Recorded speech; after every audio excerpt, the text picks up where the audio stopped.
Welcome, everyone, to the Kendall Report, where I share my 45 years of experience to help you manage your portfolios and protect your wealth. Remember to subscribe, like, and share these videos. Well, folks, Sunday night, I'm back again. This is a record for sure. It's good to be back on the air. There's a lot going on, a lot of things we're going to have to cover tonight. The main things that I'm going to continue, I get stuck in these themes.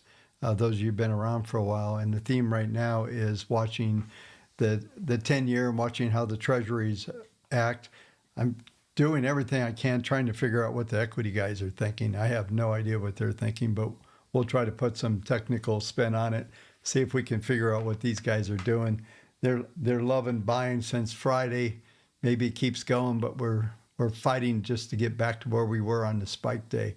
But we'll go through all the details here in a few minutes. Tonight will probably not be a huge rant on anything. We'll wait till the week starts, but it's going to be tough, really tough to up last week. That was crazy week, right? Especially with Wednesday's action, and all the rhetoric and noise around these markets right now are pretty insane. Haven't looked at it. I'm looking at it now. Order book's still emptied out. There's no liquidity yet. This could take weeks, maybe, who knows? It could be months before we see normal trading. If you've ever watched NASDAQ 100 futures trade in a level 2, that's how the E-minis are trading right now. Normally, E-minis are pretty orderly. We haven't seen any since that minute and that moment when they announced that all the stuff on the tariffs on Wednesday, nothing's been the same. Volatility levels have kicked up, all that. And some of the things I'll go through details that I was talking about, even going back to that Wednesday ramp up, and since we're starting to see the markets trying to put each other together. You'll see, I'll talk about the database here in a few minutes. Database continues to fall apart on the intermediate. We're well under 22% now. So even though the indices are rallying, it doesn't mean the broader market. We're still seeing attrition on the backside of the internals, and the internals are not getting any better. So, a lot of folks want to think, hey, maybe we printed a low for a little bit. We're going to have to see. I'll show you a couple patterns tonight, I think, that are going to be worth watching. Just a quick mention, if you're not following me on Twitter, do so. It's Portfolio Expert with no E. And if I put out some data sheets, you folks that are getting the Substack, which is kendallreport.substack.com, you can get that. And I put out these data sheets every night. And I've been working on adding trade setups in the data sheet. So it's getting a little more sophisticated. I asked for some feedback on Twitter, but if you're watching this video, and I'll show you this data sheet when we go through the S&P. Matter of fact, I'll try to run another one live. It always seems to not work when I try to do it when I'm live on the screen, but we'll try it again. We'll keep going for success. But the issue that we're seeing in these markets, the word uncertainty. I don't know if you saw the latest collage, but the Democrats have a new word called chaos. Everything's chaos. I don't know if you've seen that. It's pretty hilarious, actually. And one of the things that I continue to push. I am a Trump fan. I think a lot of people have figured that out. But the point is, while I'm a fan, I'm not also a critic, and there are some things that I think they've done very wrong, and I'm a little concerned. I guess I'll go a little down this rabbit trail. Maybe there'll be more this week as we go through. But one of the things that Doge has done, and what the digging into all the corruption and all the crud that's in the government, we all knew this was here, but it's like I used to use the line, those of you in America know what Jimmy Dean sausage is. I always say you might like Jimmy Dean sausage, you don't want to see it made. We're seeing the sausage being made.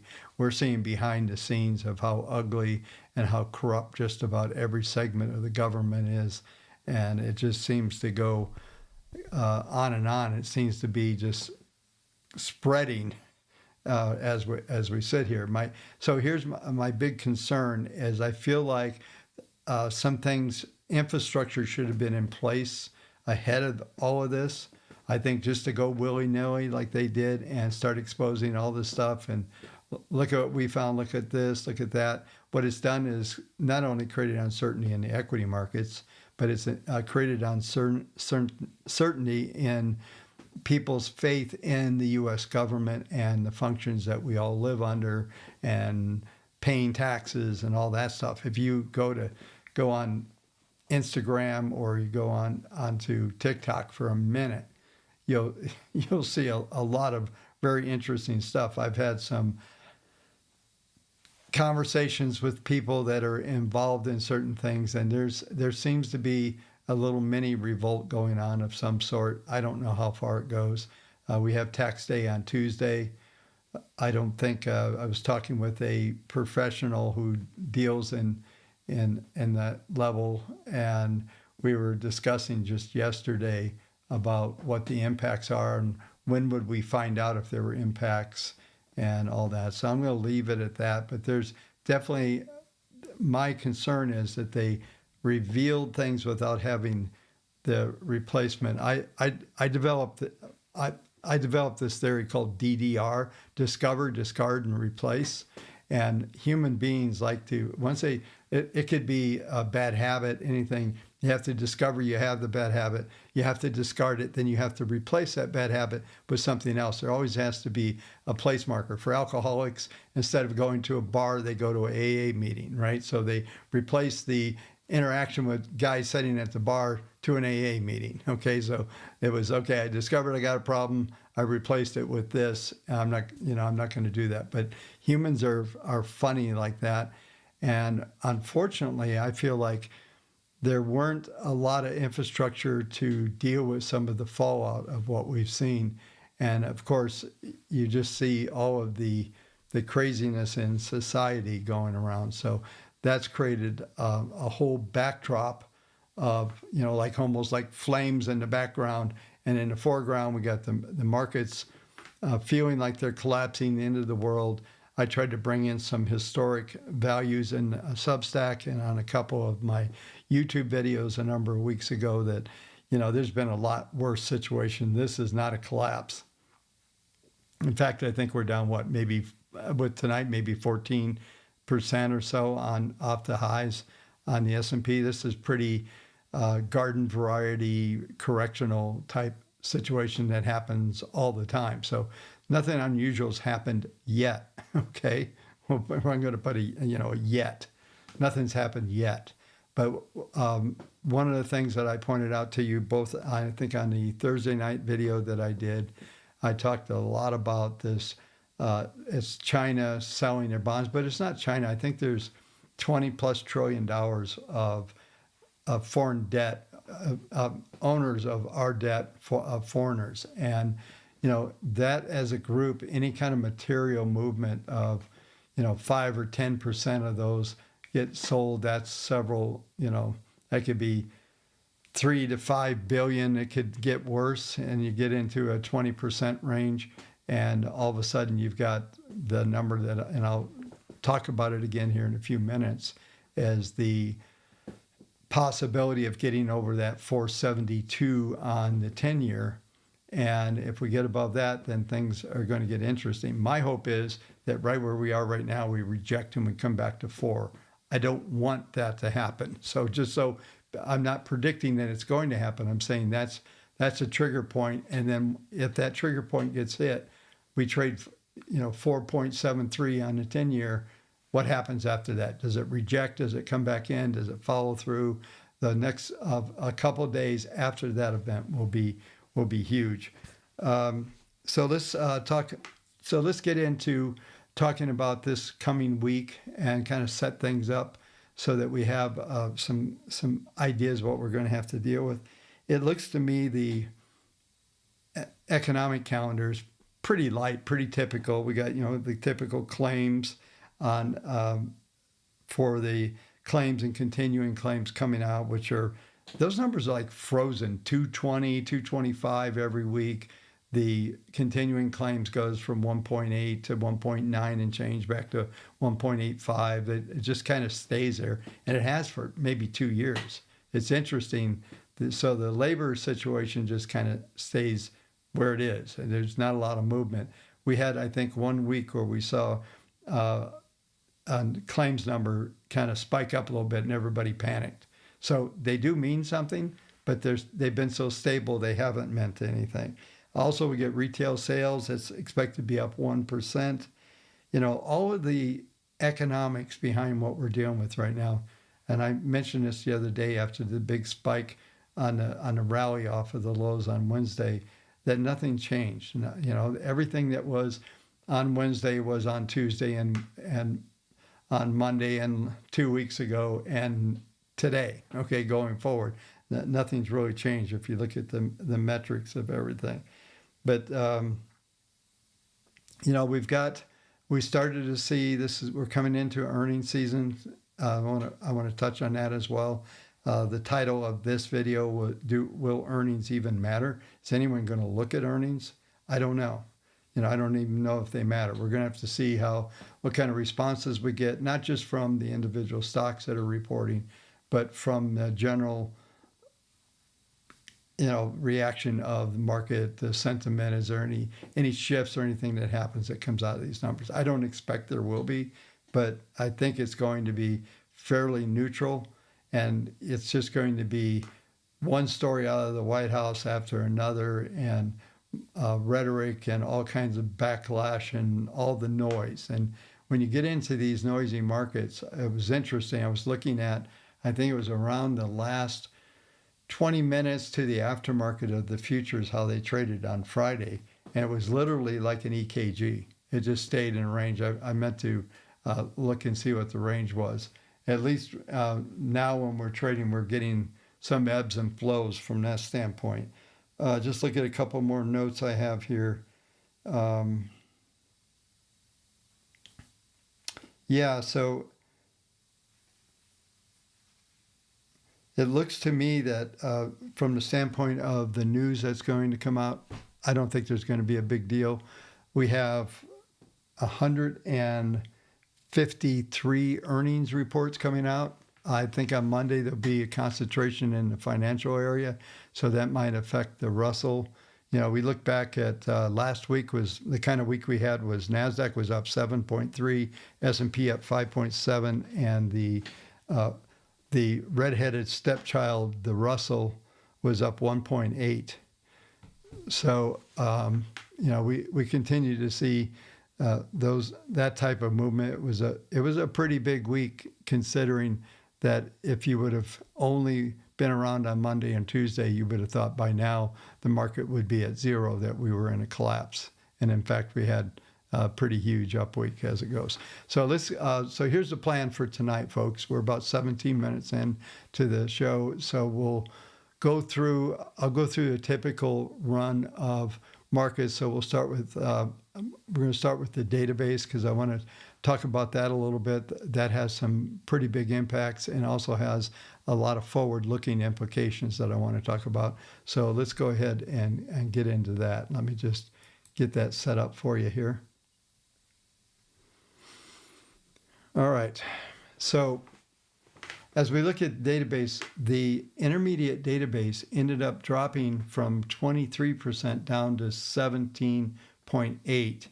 And the magic number on the database is 22%.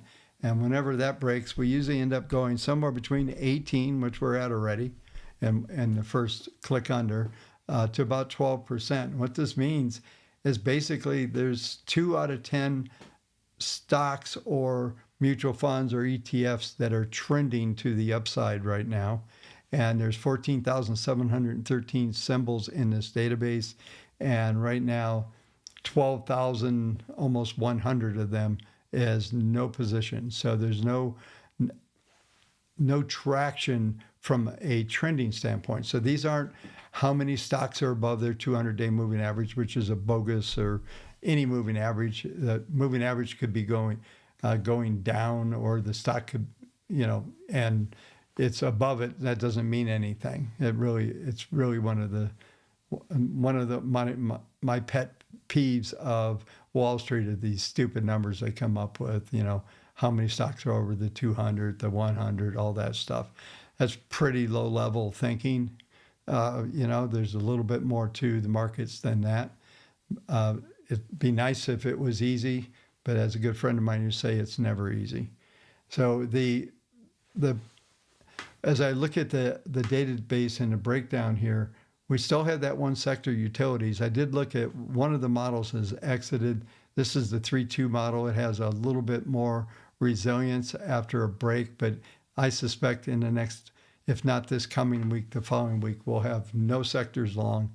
And I just don't, as we go through the market analysis here, I do not see any kind of big rally like we're setting up a move to an all-time new high and everything's okay again. It's not okay. There's a lot of things wrong out there, and so we'll go. I'll try to walk you through this stuff here after this.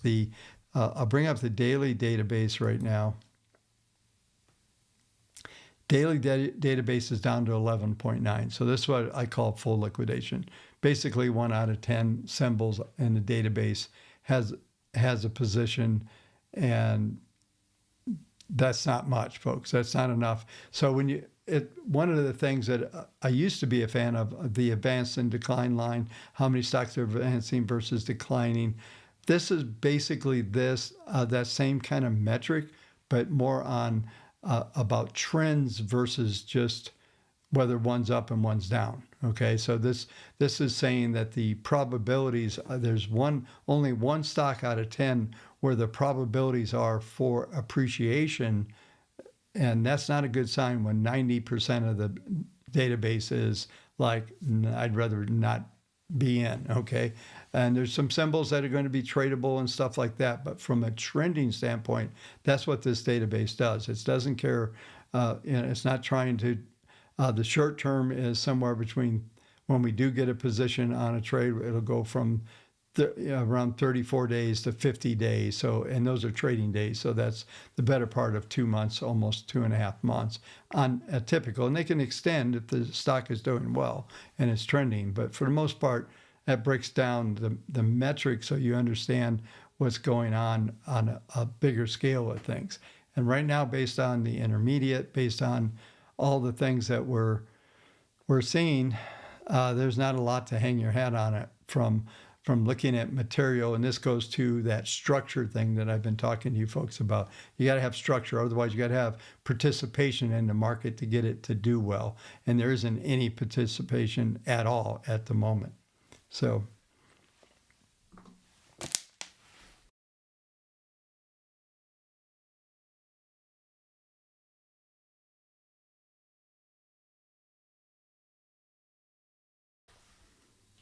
yeah, so that's the key element from that standpoint, is what kind of participation we're getting. So next we'll go over to the, I'll go over to the S&P. Let me get this set up here. And we'll start with the daily charts. And this was something I was talking about. Those of you that I know, I've got a lot of regulars that come on to these streams. This is what I was talking about was going to start happening after this big spike on Wednesday, and we got the big volatility bubble that I talked to you folks about. What we get is the market grid, which is this orange line where my cursor is by. As the days go, the volatility starts to contract. This is daily range volatility, and the dots that we see in between those ranges are Fibonacci relationships from the previous close, so from yesterday's close. So right now we've got a very narrow range in here that's going on, but you're seeing that what I was drawing in. Let me just complete it so if you didn't see it and you're new to the channel, that you can understand what's going on here.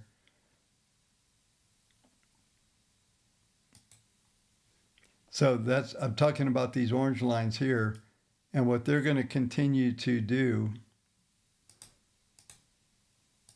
is is contract up into this pattern here. So we're going to see it, and then ultimately the bars will trade in between here. We should remain below. We should remain, I'm just getting another tool, bear with me. We should remain below these moving averages that are in here. So we're going to get sandwiched in this whole moving average configuration here, and that volatility is going to correct down. And at that point, probably maybe Tuesday, Wednesday, Thursday worst, we should start to get to a point where we should be able to discern from this pattern what's the next probabilities. Now the algos that you see down below here, what they are telling us is that we're going to get the peak somewhere right in here around Wednesday, Thursday, and then we're going to see momentum start to come back in. The one thing I'm going to get just a little technical here, but I'm going to draw this in so you can see it, is this indicator down here. I'm going to draw some boxes around this stuff. So these indicators here that I'm drawing the boxes on, those track. So the white one tracks the simple 10 period moving average. The second one tracks the 21, and then the 40, and then the 200. And what's happening is on the bottom three indicators, they're not expanding. Otherwise, they're not trying to turn up. They're not trying to get positive momentum. They're actually maintaining a negative slope. So if you know anything about my theory and angle of attack, is those moving averages, that angle tells you where the resistance and the rejection points are. And so what's happening here, those three bottom averages are not expanding, and therefore they should represent rejection points or resistance for the markets to trade around. So those right now, let's see, I'll have to take this off to get to the values, but let me do that. And this is going to be throughout any of you folks that have the indicators, which is kendallreport.com indicators 24. You can get access to them. But if any of you that have these indicators, you're going to see this type of configuration. I saw somebody asking, can I buy Apple? I don't know. We'll see if we get through, if we can have any time for individual stocks. But if you have the indicators, you should be able to come up with this type of analysis. And what all this is telling us is what's bringing us in. Now, this is my concept. I'm an old school guy, been doing this for a long time. But what I look for is what are the probabilities and what are the ranges that we're going to set up on. I don't try to come up with, I told you before, I don't look in a rear view mirror and look, this just looks like the pattern that happened last year on April 15th. It's the same pattern. It's going to happen again. Probably not, okay? Don't do that. What you want to look at is see what the setups are. These indicators, I don't use any 0 to 100 meters, meaning I don't use RSI and stochastics and indicators that would do that. MCAD is okay as an indicator, but what you want to understand is the ranges and the probabilities of being in these ranges from a trader standpoint. And even if you're looking to position in here, and that's why I always go through the database first, is the database is telling you there's nothing that I'm not saying there aren't trades there. I'm saying there's not any trends or any big events or elongated situations that are going to happen. Now, somebody will buy some stock at a super low price and go, I bought this at a low price. I always tell people cheap doesn't make it right. Okay. The timing of entry has a lot more to do with just buying something cheap. If you have to wait for 3 years, people criticize me for a whole bunch of stuff over the years, like, oh, you said there wasn't a recession coming. Well, there wasn't. And now I'm saying there probably is a recession coming. I've been saying that for the last 2 or 3 months. And so does that make me wrong because I didn't join the crowd that said it 3 years ago? See, we told you so. It just happened 3 years later. That's not. So what you want to do, my opinion, when you're doing your analysis and what I'm doing here is trying to set up some ranges, and then you can set up trades around those ranges, okay? Okay. I'm not going to read any comments because that'll get me. Let me just stay on and get through this, and I'll try to come back to some of your comments later. So, but this is going to be the same analysis when we go through NASDAQ. I'm not going to do the Russell tonight, but if we did, I don't even know what the Russell looks like. Looks bad, whatever it is, I'm sure. There might be something setting up there. That's a good way to step in it. But these patterns are good. I'm going to attempt, folks. I'm going to grab over on this far bar over here. You're going to see me highlight this, and I'm on a Mac, so I'm doing Alt-C and copy this. I'm going to come over, hopefully, and I'm going to bring up this sheet, and I'm going to run this while I'm going through the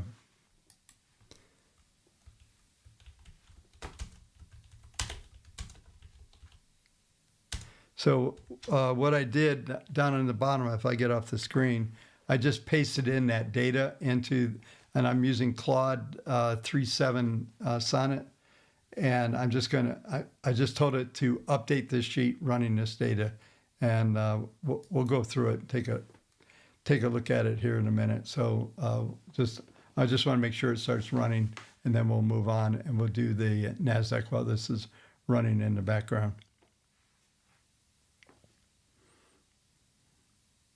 Okay, so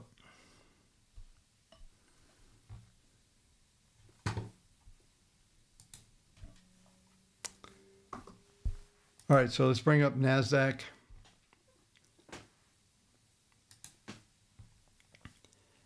Like I said, these patterns are exactly the same on NASDAQ and S&P. Same algo configuration, everything there. What I am going to do is so just that analysis I just did, same kind of configuration. We're trading in the middle of the 10-period moving average and below the 40. We probably stay in that range for the next couple of days. The market grid will tell you those numbers. So you have the indicators, you know these numbers. There also, I will be writing the Substack newsletter later this evening, so I'll have these in here and a commentary around what's going on. So let's go to weekly here, though, on NASDAQ. So let's take a big further outlook here. Weekly's pretty interesting, and you folks may recall right here was that this is one of the classic PPM trades. This is the V bottom, and you can see. Matter of fact, let me draw on the tool. Let me sketch this out because it's not showing on the screen like I want it to.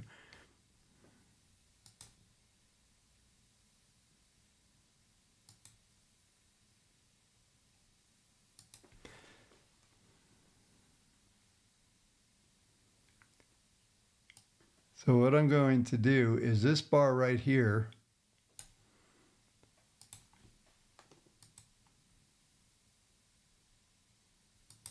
each one of these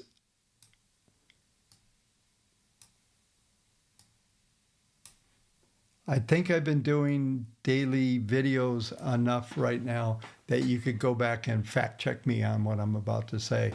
But this was last week. I was saying this, the algos are saying that week before last, that was going to be the peak momentum, and we were going to get this V bottom.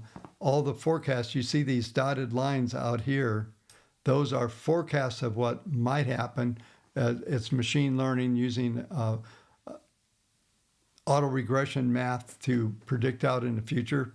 Fairly good. It adjusts fairly quick when things are happening. But the point is that it was forecasting that this V was coming and that we were going to get a bottom. Now the kind of bottom we got was huge because of the way the market spiked after the tariff announcements the other day, and then the reversal, right? So what we saw on the week was this big spike reversal, and we did virtually the whole range of expectation. Otherwise, the market grid at that time. I don't think it's not the right numbers that are on the screen right now, but basically we got an STX buy signal, which means we closed below the orange line on the week before last. Last week, therefore, was supposed to be up, flat to up, at least 2 weeks from that point.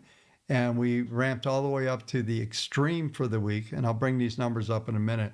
When I'm using this tool, it freezes the screen, so I can't get to the values.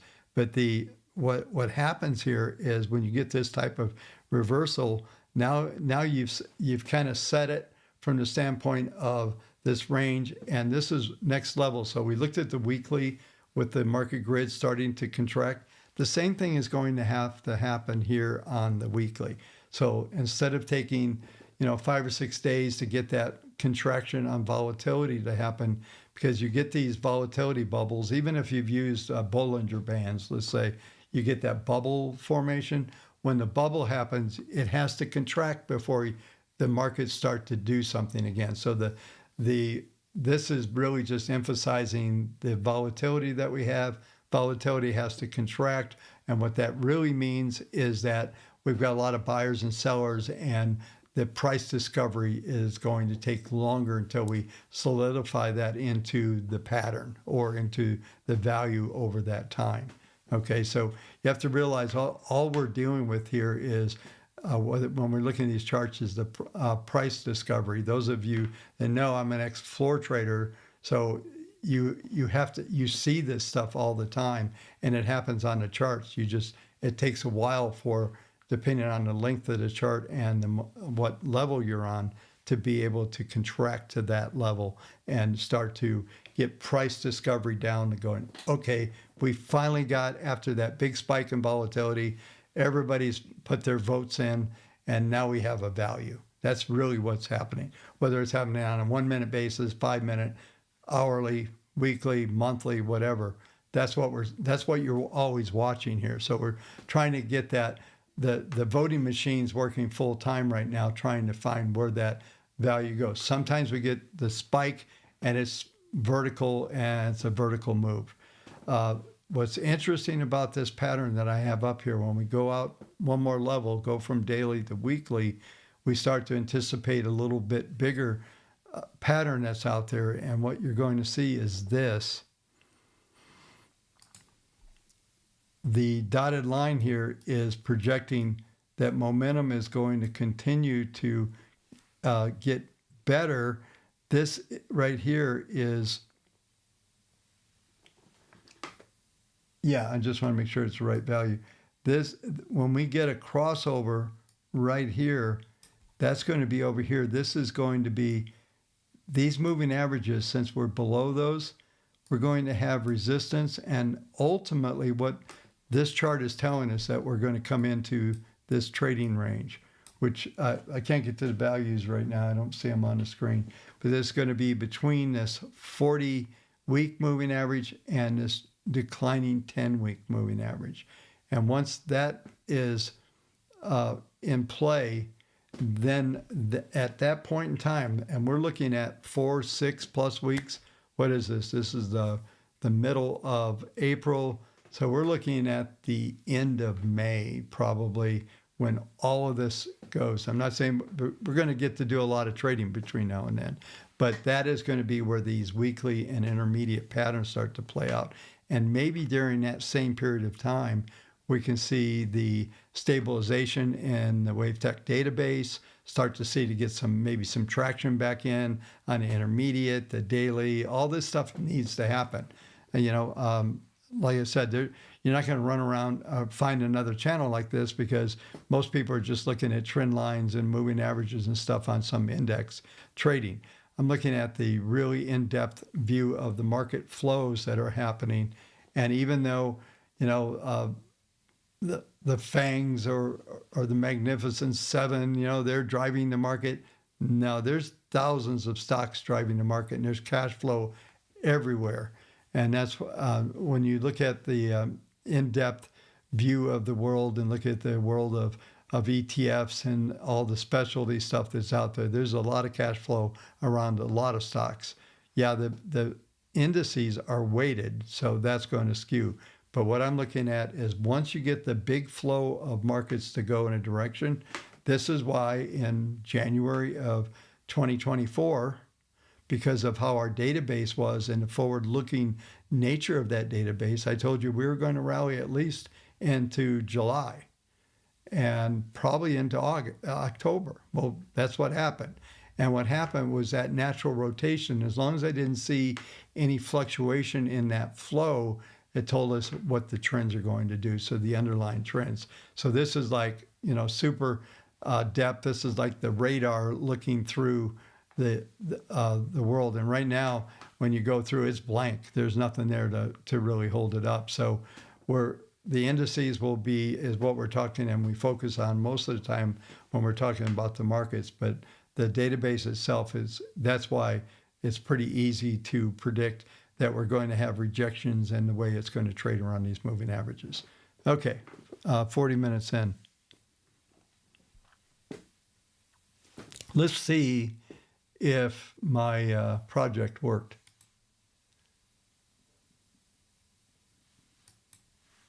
Oh, hang on.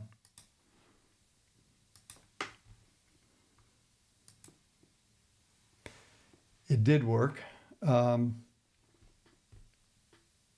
I'm going to publish this.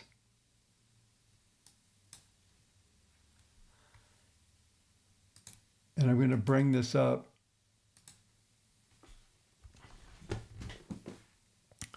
Okay, good. So what I did was I published this live link here. That's interesting. I'm still getting I got to look at something here. Make sure I've identified where to look for what's going on here. Okay, good. This was an updated sheet just 2 nights ago. So it's still giving me bearish downward numbers. It's calling this a relief rally, which I believe that's true. What this sheet does, and I put this sheet in the daily Substack every night. This right-hand side over here basically tells you what's going on with all the key elements. So there's 10 indicators that are on the page. When I highlighted and copied that data, it used that data to take a deep look at this. And so right here is where it's coming up with these bearish values. This is on a daily. We still have massively the PPMs. This minus T means we're in an extended pattern from the standpoint of momentum, the power of the momentum, these minus T's. PPM 200 is neutral. And then this gives us some probabilities. S1, 5298, where are we at here? 54, so we could see almost down to a 3 handle here. On the upside, 5493, we're 5431. So 5493 is kind of the high range. And then this is a new add to this sheet. And it's given us highest probability trade. And then it gives us an alternative scenario to that. Highest, it's saying short entry 5490, get short, target 5300. That's basically what I just said. Stop, it's even put a stop at 5550 above R1. So what I've done with this sheet, I've taught it, I've trained it through engineering prompts on how to do all the probabilities, all of this stuff that come in. It's also given us most likely levels here, what the probabilities are, all of this stuff. It's pretty amazing. And like I said, I'm finishing. I got one step closer. I thought I was going to be there last week, but I've been in some crazy manic work hours. I think I went to bed this morning at 7 a.m. Eastern. So I was up all night last night working on a project.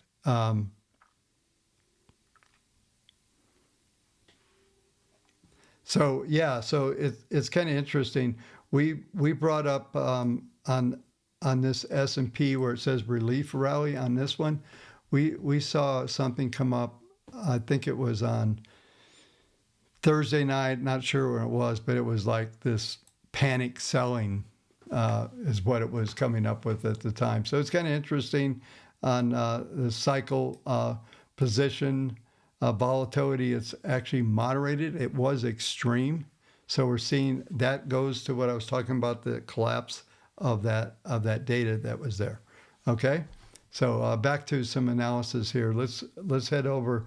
We got to bring up the 10-year.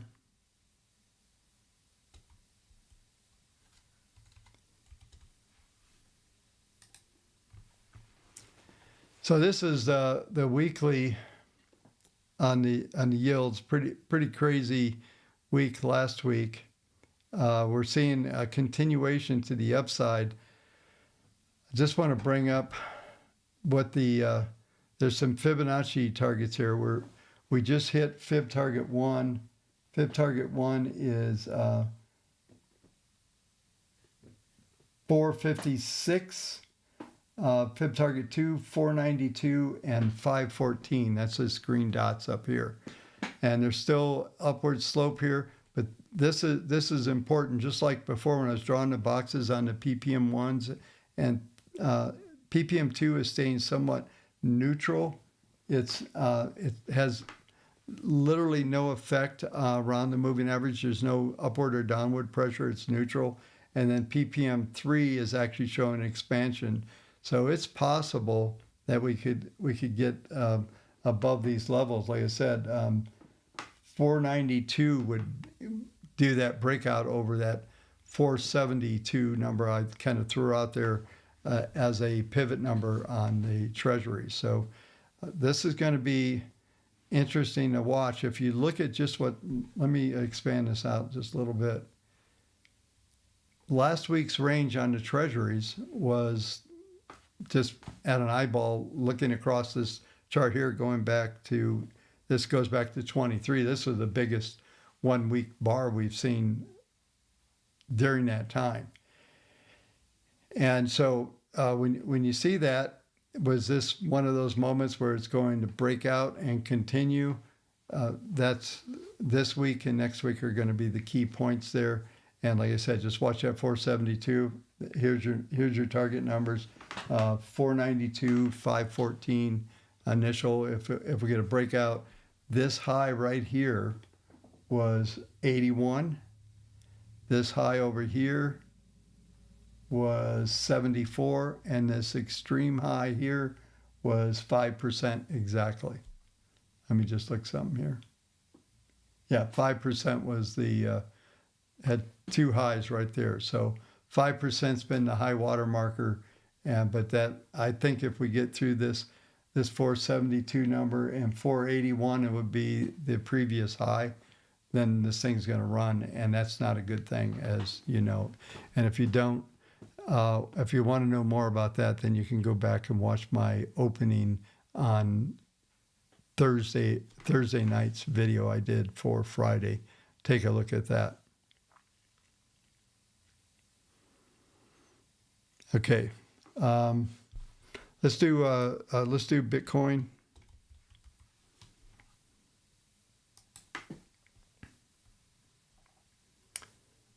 So I think Bitcoin's this is a weekly Bitcoin, and if you're reading my Substack, let me see if I can blow this up. Yeah, let's zero in on this. This is something that I talked about a number of weeks ago. But it was, here's where we need to watch. Here's the 21 period moving average, and then this 40-week moving average. And what I said back, I said we probably should trade in between the 10, which is right here. We're still under the 10. Let me see if I can make this a little bit fatter.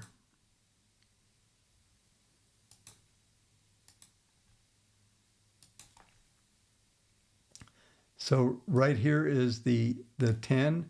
So we're still within this wedge formation. This goes back, this is a weekly, it goes back several weeks. So we should stay above this. And if we can get above this 10 here, then we have this other wedge within the moving averages. So then we can move up a bit higher looks like 92,700 would be the peak right up here. But this we seem to be locked in, and this upward angle of attack here on this 40 is strong enough to keep it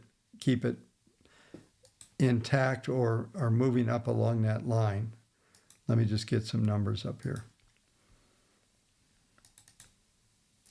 Yeah, so once again, you see the algos suggesting that we're going to finally get through this second derivative. Tells us we should go to this 21. Let me get these values for you. 21, 92, 7. I'm rounding off from 92, 727. The 10-week right now is 86,500, rounding off. And then the 40, which is the support line, 80,600. So those are the ranges that you're likely to stay in. And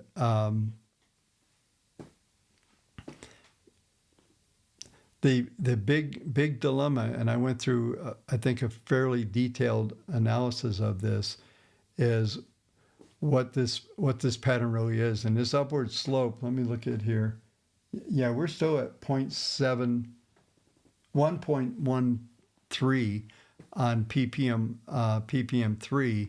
So that's a very solid support there. And it doesn't look like, I'm just looking at the numbers, it looks like it's going to stay stable. So I think we can continue just to climb along that 40 week moving average right there, just a simple average. You don't have to get fancy, just simple. That'll give you the range where the support should be, and then the resistance is going to be around the 21 week on the extreme. 10 week, like I said, all the numbers are just set up. 10 week, 86.5. 40 week is support 80,500, round numbers, and the upper resistance 92.7. Okay, folks, got through pretty good. We're about 10 minutes early. See if I can look at some of your comments, or if you have any questions, we'll have a few minutes to go through some of that stuff.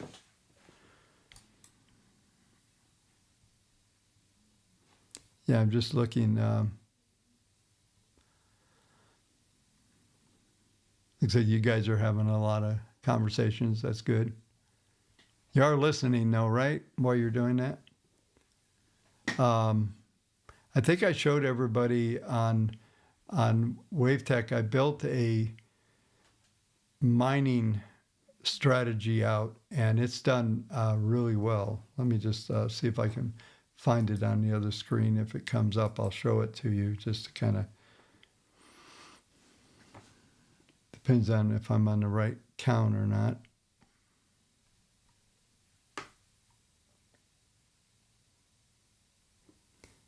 I don't think I am.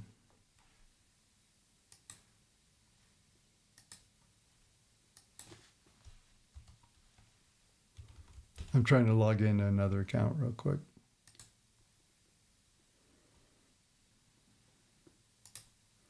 If I can find it real quick, I'll share it with you again.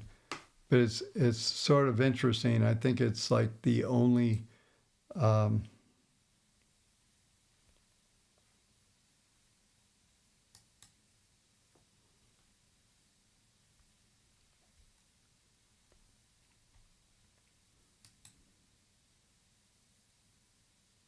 this is not the one I was looking for, but I'll share this with you.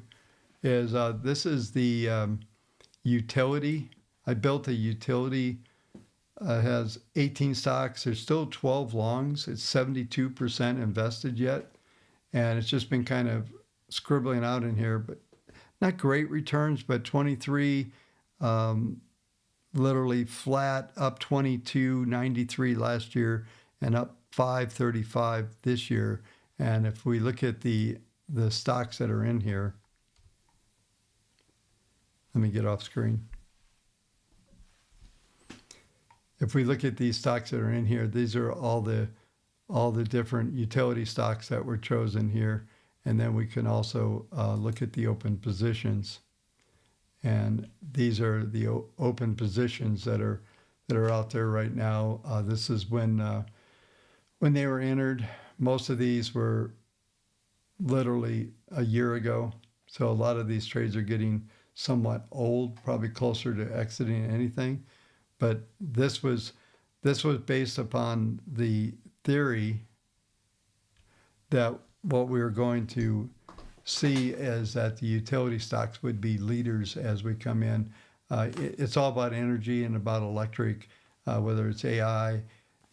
Trump took off all the coal restrictions, so you can do. We'll go clean coal, at least cleaner than all the stuff they're building in China. But we need energy right now, and even if there's any inkling of thought of moving on with electric cars and AI and robotics, everything is electric. So we need electricity, and I'm big on the mini reactors, the micros. I think those are going to be a thing, but that's for another time.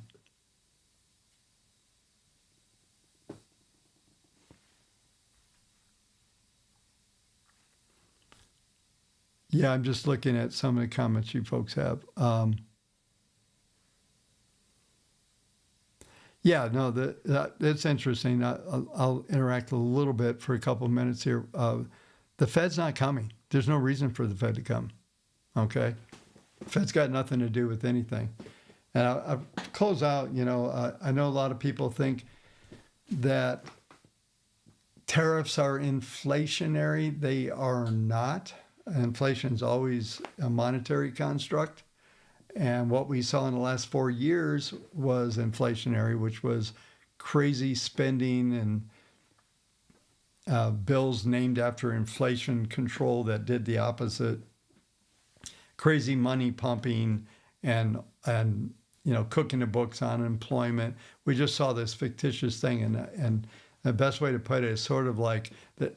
If this was a forest out of control, we need to do some controlled burns and get all this stuff out of here. And as I started off on this podcast tonight, is that we're really looking at a time where we've got to get rid of a lot of waste. We've got to cut back spending. There's a whole lot of stuff to go, and so somebody's going to get hurt. That's the way it always works. So yeah, defund the Fed. I'm all for it.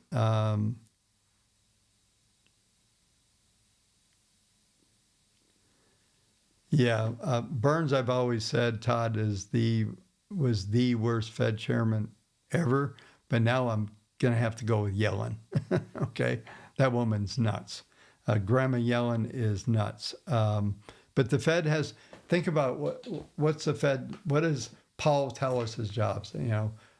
Stable employment and prices. Well, what did we just see on Friday? We saw PPI coming down lower. Everything's coming down at the moment. The employment numbers and the labor statistics are as solid as they've ever been. They've done their job.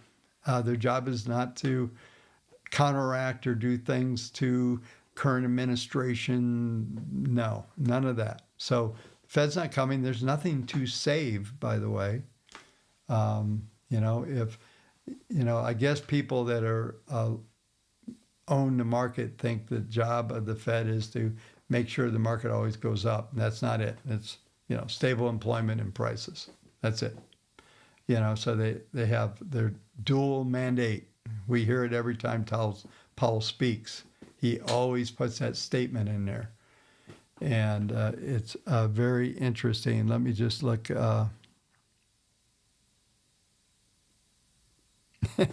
That's pretty funny, Floyd. Fed,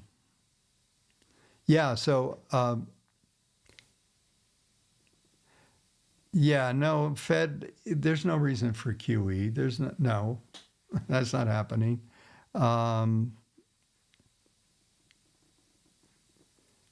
Save the treasuries, that's not the way they're going to do it either. That will just make it worse. So let's see here. Yeah.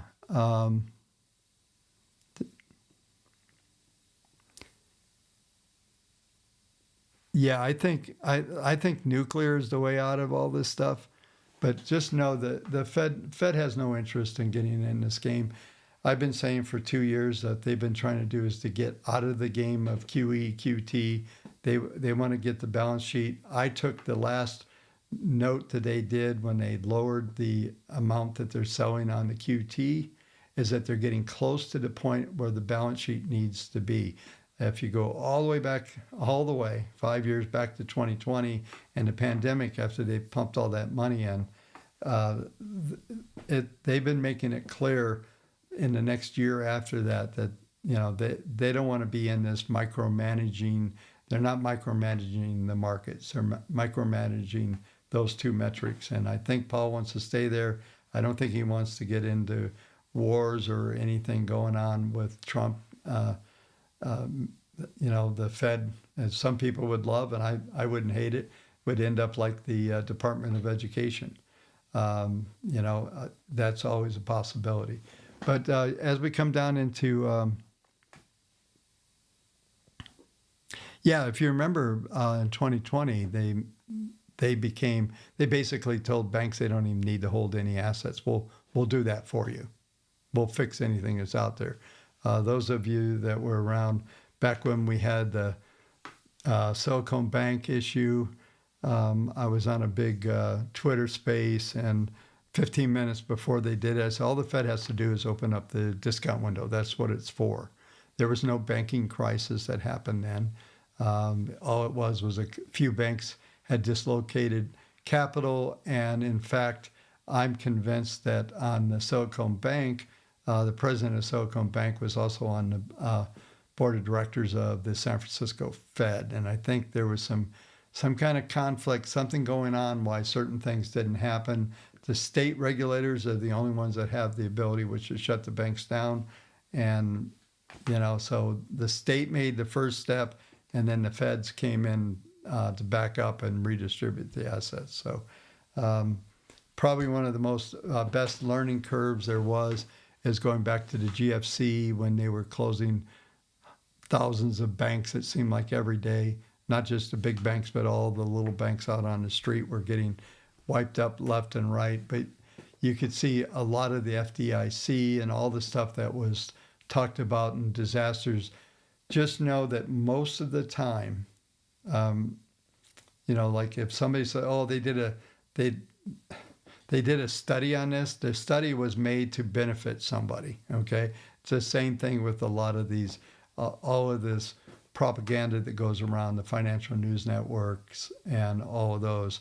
They propaganda exactly what they're trying to nudge the market in a direction. Even as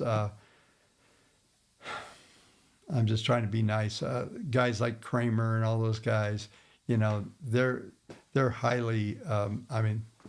They got the little earbud in their ear with the director telling them what to say or what not to say or back off. So it's all kind of orchestrated. We see that all the time.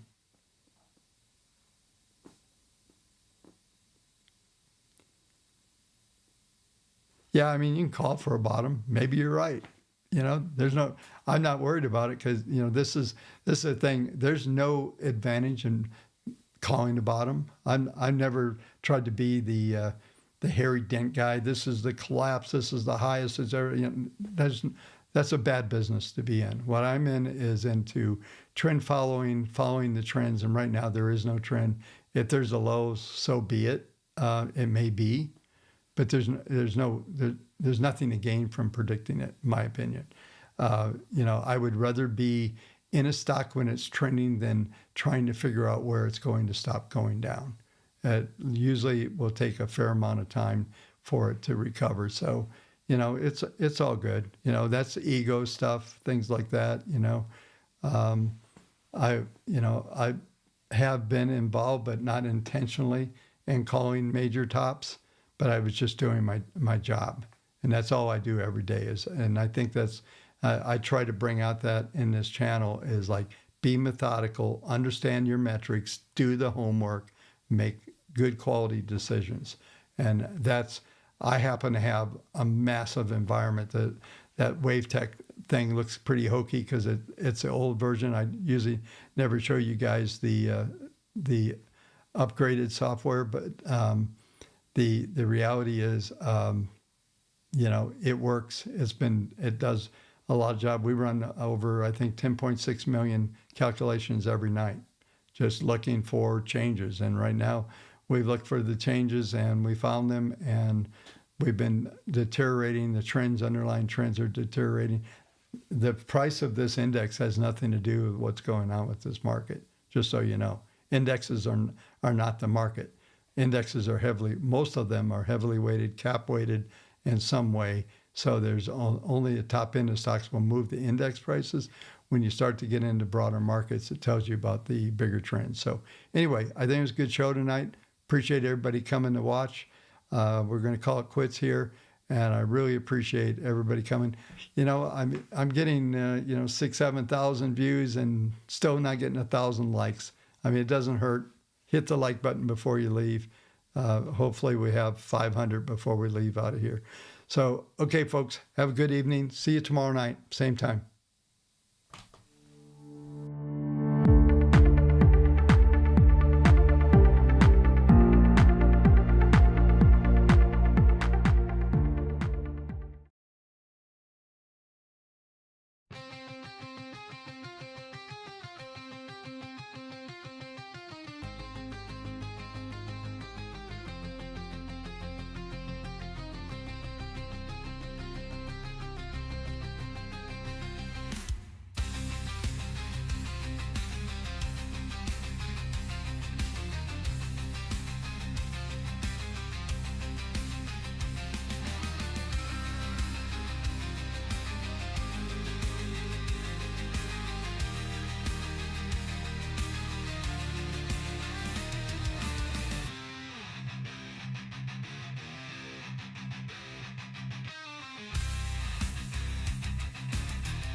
Hey Floyd, it's on my Twitter. You can have it. It's I created it on Suno, so this is a creation I did with AI on this song. Hopefully it's not too echoey, but it's on my Twitter.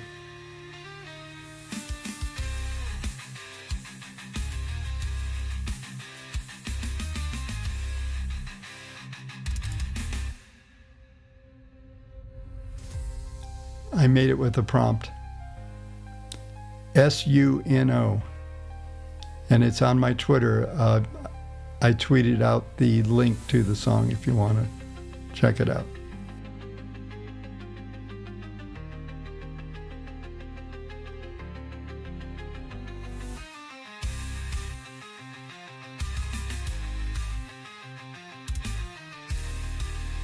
I agree, Ronald Ford.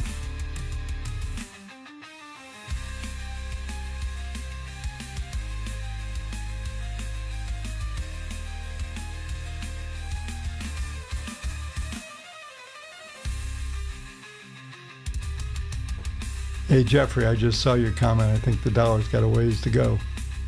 Maybe print 90s.